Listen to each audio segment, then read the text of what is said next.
poder obter o pasto natural para o gado dele.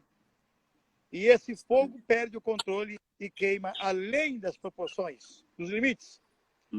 Após um sereno ou uma pequena chuva, esse cerrado volta tudo de novo, tudo novamente, porque o cerrado tem uma facilidade muito grande para recuperar, já vista queimar há 10.000 anos. Por isso, suas árvores, elas se prepararam para esses momentos difíceis. Elas têm cascas grossas e são retorcidas para que haja essa proteção. E segundo, no período de estiagem, elas são caducifólias. O que significa isso? Todas as suas folhas caem. Elas caem para proteger o caule, onde acumula-se água e só mantém a vida do caule. E deixa o restante livre. E quando vem as primeiras chuvas, começa a se folhar novamente e vêm as flores a posteriori. Então, a planta é inteligente. Ela sabe os percalços que ela passou em 10.000 anos. Então, o cerrado tem essa capacidade de regeneração muito rápida. Mas... além de ser o que o fogo é natural do cerrado, né? O fogo não é natural. A cada 10.000 fogos, você tem um fogo que seja natural. Essa onda de que o fogo é natural, caiu... Não, sempre tem uma mão por trás queimando. Na grande maioria. Dos incêndios florestais acontecia nas épocas das interglacialidades, onde ainda estava em formação, aí o fogo era contínuo, tinha muito fogo. Mas hoje, claro, com o calor exorbitante, mas ali tem um ferro, ali tem um vidro que pode causar um incêndio. Muito mais de 1.000, você tira um que causa incêndio por um material ferroso ou por um material vidro. Porém, 99% desses fogos são fogos provocados por incendiários, ou como chamamos de piromaníacos. Os piromaníacos são pessoas que colocam fogo em todos os lugares, em todos os cantos. Mania de colocar fogo. Mas se você tiver um espaço e puder controlá-lo, você não vai ter incêndio advindo dos céus, do firmamento, porque teve uma faísca. De 10.000, acontecer um nesse nível. Muito raro acontecer. São cidades no lugar que tem muito relâmpago, muitos trovões, muitos raios. Pode ocorrer isso. Também pode ocasionar também essas queimadas. Pode ocorrer isso, mas isso, já quando acontece esses raios, esses trovões, são em épocas chuvosas. Em período de chuvas, já as queimadas são bem menores que nos períodos de estiagem. Ok? E também o estrago muito menor, né? O estrago que faz é muito menor, né? Que o mato vai estar úmido, vamos ter chuva para conseguir abafar. Outra coisa também que a gente viu muito ano passado, né? Esses dias mesmo teve algumas reportagens, um boletim sobre a queimada do ano passado, né? Como 2019 queimou muito, grandes áreas no Brasil todo. Principalmente a Amazônia, Cerrado, aí, inclusive Pantanal. E o que a gente vê é que, por exemplo, esses 3 biomas que estão dentro do nosso estado, a gente sabe que o Cerrado tem uma maior capacidade de recuperação, né? Assim como a Indiana colocou aqui um comentário. O Cerrado tem essa maior capacidade, que é os troncos com casca mais grossa, perdem as folhas nesse período de seca, protegendo também o solo, né? Ajuda a conter a umidade, diminuir a evaporação de umidade do solo. Mas o grande problema que a gente tem com o fogo aqui no Brasil, e também pela grande área e proporção que toma, é a Amazônia, né? Infelizmente, a Amazônia não é um bioma que aguenta fogo. E quando cai um fogo ali dentro, é muito difícil conter e ele dura muito tempo. Como a gente sabe, a Amazônia, devido ao solo ser muito pobre, o que tem ali é matéria orgânica de decomposição que está nutrindo essa floresta. Então, no solo da Amazônia, a gente tem grande quantidade de serrapilheira, folha seca, galho seco, e quando pega fogo, a proporção é muito grande e queima por um longo tempo, meses queimando. E também acontece aquele fogo subterrâneo também. E outra coisa, que após essa queimada, não é somente o fogo que vai destruir. Vai estar ressecando toda a floresta, deixando todas essas árvores, esses indivíduos suscetíveis à doença, vão estar muito mais frágil, muito mais enfesado, aumentando também a mortalidade pós essa queimada. E também como o que acontece muito é o efeito de borda. Toda essa área que foi queimada vai ter uma borda muito grande, muito vulnerável, né, muito exposta, e isso vai estar aumentando ainda mais a mortalidade dessas árvores ao longo dos anos. Ou seja, após um fogo, por exemplo, em 2019, a gente vai ter uma grande quantidade de mortalidade de árvore nos próximos 1, 2, 3 anos consecutivos, devido a esse efeito de borda. E claro, depois que queima, o homem entra nessa área e vai tomar conta mesmo, né? Isso é fato, infelizmente. E a grande maioria dessas áreas são áreas de proteção, ou então é da União, né? Eu gostaria de colocar uma questão clara para a sociedade, que às vezes as pessoas dizem assim, poxa, os radicais, os extremistas, eles não aceitam que queimam. Inclusive tem uma grande corrente da própria universidade que diz que o fogo é benéfico e que é importante que se queime. Cerrado que não queima 2, 3, 4 anos, quando queima, ele queima em estado avançado. Muito. E acaba não tendo controle sobre ele. Eu concordo, sim, em parte. A serrapilheira existente, tanto no cerrado como na floresta, ela é para queimadas, porque é um fogo que não se apaga facilmente. É preciso que evite que haja primeiro essa propagação, esse primeiro toque, para poder controlar uma queimada. Fogo não se controla. Fogo em floresta é complicado. Incontrolável. Queimando, não se controla. Mato Grosso é o campeão sucessivas vezes de queimada no país. Vou dizer, mas por quê? Porque como é um estado altamente produtivo, as pessoas estão sempre queimando.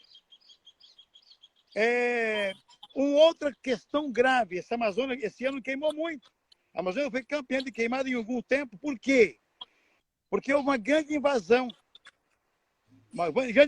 de grilagem, de ocupação indevida da floresta, e foram cortando árvores, retirando madeiras e limpando, entre aspas, o espaço com fogo para poder utilizar a área para passagem para o gado, como você falou, acabou de colocar. É um crime. E falando hoje, Mato Grosso, cerca de 50% das queimadas que ocorreram em Mato Grosso, ou melhor dizendo, foram dentro de áreas onde existe CAR, Cadastro Ambiental Rural. Bem lembrado. E 85%, de acordo com as pesquisas, das queimadas em Mato Grosso foram queimadas ilegais, de acordo com o Instituto Centro de Vida, pesquisa realizada em 2019, 85% das queimadas foram ilegais. E desses 85%, 50% em áreas que tinham o CAR definido. Se definiu-se o CAR, aquelas áreas não podem ser ocupadas. E por que então se queimou? Porque houve desmatamento ilegal para poder ampliar suas pastagens. E aí eu pergunto, a responsabilidade de quem? É do Estado. Mas vamos responsar o fiscal por isso? O fiscal não tem culpa. O fiscal recebe uma ordem de serviço para que haja essa intervenção. Mas nem sempre ele recebe essa ordem de serviço para que haja intervenção nessas áreas. Então, a culpa é do gestor que não está afinado com a fiscalização para fazer essa ordem de serviço e determinar que se cumpra a fiscalização. O fiscal, ele é vítima nesse processo todo. A vontade é muita, porém, há um afrouxamento da questão da legislação ambiental em si. O que nós não gostaríamos que acontecesse, mas infelizmente, existe essa face nebulosa que é no governo estadual e no governo federal. É ruim, é maléfico, não é bom para a biodiversidade. É muito comum você circular pelas rodovias e encontrar animais mortos pelas vendas queimadas que acontecem nas rodovias. Pessoas que fumam, pegam o seu cigarro, o seu toco de cigarro, de forma desavisada e jogam no capim seco. Agosto, setembro são os meses piores para esse evento. Então você caminhoneiro, você motorista que circula pelas rodovias, tenha cuidado quando você jogar o seu toco de cigarro para fora. Melhor não jogar, porque você polui o meio ambiente. Melhor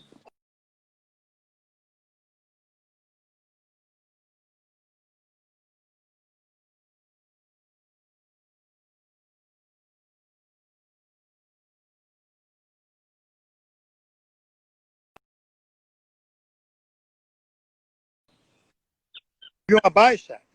Opa, deu uma cortada, deu uma cortada. Houve uma baixa na reconectividade, retornou. Retornou. Você estava falando das bitucas no mês de setembro. Esse mês de agosto e setembro são os piores meses. Então, estou dando um recado aos motoristas que evite isso, porque a vítima vai ser você mesmo. A vítima vai ser os nossos idosos, as crianças, lá no pronto-socorro, lá na policlínica, e outra, nesse período de coronavírus, de Covid-19, você vai querer para a saúde pública para cuidar de doenças respiratórias por advento de queimadas. Já estamos com um grande problema na saúde pública e ainda mais essa não dá, né? É verdade. Então você tem que ter esse tipo de cuidado, porque você vai para o hospital nesse momento, você corre o risco também de ser contaminado. Mas não pode estar aqui se você tiver problema de saúde, tem que ir. Tem unidades preparadas para isso, separadas das unidades que tratam a Covid-19. Mas você que está apavorado e com medo, que não quer ir para a unidade hospitalar, está com problema de estresse emocional, físico e mental, então, calma. Vamos ter calma e paciência e não acelerar esse processo de queimadura no Estado. Queimar é crime. Crime contra a vida, contra a biodiversidade, contra as pessoas, contra os idosos e contra as crianças. Emissão de gás carbônico, emissão de carbono na atmosfera. Infelizmente, a área maior que tem para queimar é na zona rural. E essa fumaça vem tudo para as cidades, onde está a grande população e todo mundo sente junto, né? Não tem como fugir. O ar que a gente respira é o mesmo. Tanto aqui em Mato Grosso, você vê ano passado, chegou a poluição até no centro-sul do Brasil, né? Em São Paulo, em Minas, no Paraná. Você vê como que afeta, né? Uma queimada lá na Amazônia afeta a vida da gente aqui. O fluxo de chuva, afeta na agricultura, afeta na alimentação, no transporte, e encarece o nosso bolso e também nossa saúde. Agora há pouco também, bem lembrado, como você falou da biodiversidade. A gente pensa que também é só pensa não, tipo, como afeta não só nós, né? Todos os organismos são afetados por essa queimada, né? Por esse uso excessivo do solo seguido de fogo. Na Amazônia, onde eu trabalhei, né, no meu campo de mestrado, foi justamente isso. Foi floresta secundária, né, as famosas capoeiras da Amazônia. E como que é feito isso? Né? Feito o corte raso, implantada a pastagem nesse terreno e feito sucessivas queimas para quê? Para fazer a limpeza do terreno, né? Para fazer essa adubação da pastagem, né? Renovar essa pastagem. Porque o gado está ali ano a ano pisoteando, compactando o solo, sugando comendo esse pasto, está sugando todo o nutriente desse solo, que muitas vezes não tem essa capacidade toda de suportar todo esse peso, né? Tanto do gado quanto do defensivo agrícola, da pastagem, sugando todas as energias e faz essa queima para quê? Para que haja essa renovação. Infelizmente, após 4, 5 anos, essa pastagem é abandonada e o que sobra para a gente? São essas capoeiras. E que são muito pobre em espécie. A gente vai perder todo o serviço ambiental que a floresta ali tinha anteriormente. Vai sobrar poucos gêneros de espécies arbóreas são capazes de sobreviver nesse ambiente. O que a gente encontra lá é aquelas capoeiras de pouco gênero, que são conhecidas como as capoeiras de Vísmia. E ali você vê, poucos animais conseguem viver, poucas espécies vegetais também conseguem se estabelecer ali. A gente tem um termo popular que utiliza, são conhecidos como as florestas vazias ou então os desertos verdes. É como se fosse um matagal, né, para leigo entender, e que ali não vai conseguir outras espécies se regenerar. O solo vai estar muito, muito pobre, vai ter muita competição também, tanto entre espécies vegetais, muita infestação de insetos, ou seja, é um local que muito dificilmente a gente vai conseguir recuperar e trazer esses serviços ambientais que existiam anteriormente. Inclusive, até hoje em dia tem muito estudo para conseguir utilizar essas áreas, esses espaços, né?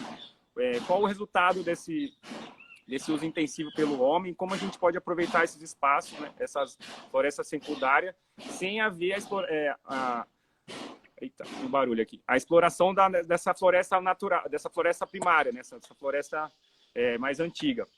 Que a gente tem que diminuir a pressão sobre a floresta nativa, sobre a floresta primária e tentar reutilizar essa floresta secundária, né, que já sofreu fogo, já sofreu compactação, defensiva agrícola, já soreou, já tivemos problema de erosão,